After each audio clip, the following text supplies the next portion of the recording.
आइए जानते हैं बाटी का आविष्कार क्यों, कहां, कब और कैसे हुआ। बाटी मूलतः राजस्थान का पारंपरिक व्यंजन है। इसका इतिहास करीब 1300 साल पुराना है। 8वीं सदी में राजस्थान में बप्पा रावल ने मेवाड़ राजवंश की शुरुआत की। बप्पा रावल को मेवाड़ राजवंश का संस्थापक भी कहा जाता है। इस समय राजपूत सरदार अपने राज्यों का विस्तार कर रहे थे। इसके लिए युद्ध भी होते थे। इस दौरान ही बाटी बनने की शुरुआत हुई। दरअसल युद्ध के समय हजारों सैनिकों के लिए भोजन का प्रबंध करना चुनौतीपूर्ण काम होता था। कई बार सैनिक भूखे ही रह जाते थे। ऐसे ही एक बार एक सैनिक ने सुबह रोटी के लिए आटा गूंथा, लेकिन रोटी बनने से पहले युद्ध की घड़ी आ गई और सैनिक आटे की लोइयां रेगिस्तान की तपती रेत पर छोड़कर रणभूमि में चले गए। शाम को जब वे लौटे तो लोइयां गर्म रेत में दब चुकी थीं। जब उन्हें रेत से बाहर से निकाला तो दिन भर सूर्य और रेत की तपन से वे पूरी तरह सिंक चुकी थीं। थककर चूर हो चुके सैनिकों ने इसे खाकर देखा तो यह बहुत स्वादिष्ट लगी। इसे पूरी सेना ने आपस में बांटकर खाया। बस यहीं इसका आविष्कार हुआ और नाम मिला बाटी। इसके बाद बाटी युद्ध के दौरान खाया जाने वाला पसंदीदा भोजन बन गया।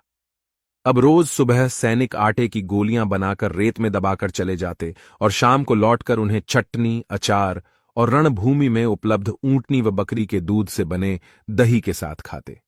इस भोजन से उन्हें ऊर्जा भी मिलती और समय भी बचता। इसके बाद धीरे धीरे यह पकवान पूरे राज्य में प्रसिद्ध हो गया और यह कंडों पर बनने लगा। अकबर के राजस्थान में आने की वजह से बाटी मुगल साम्राज्य तक भी पहुंच गई। मुगल खानसामे बाटी को बाफ कर उबालकर बनाने लगे। इसे नाम दिया बाफला।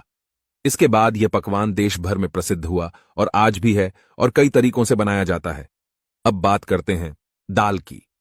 दक्षिण के कुछ व्यापारी मेवाड़ में रहने आए तो उन्होंने बाटी को दाल के साथ चूरकर खाना शुरू किया। यह जायका प्रसिद्ध हो गया और आज भी दाल बाटी का गठजोद्दा बना हुआ है। उस दौरान पंचमेर दाल खाई जाती थी।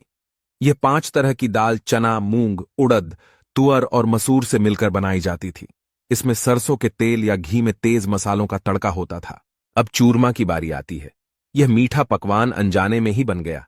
दरअसल एक बार मेवाड़ के गुहिलोत कबीले के रसोइये के हाथ से छूटकर बाटियां गन्ने के रस में गिर गईं। इससे बाटी नरम हो गई और स्वादिष्ट भी।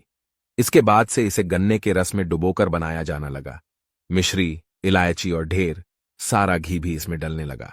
बाटी को चूर कर बनाने के कारण इसका नाम चूरमा पड़ा। वीडियो अच्छी लगी हो तो लाइक करें, फॉलो करें।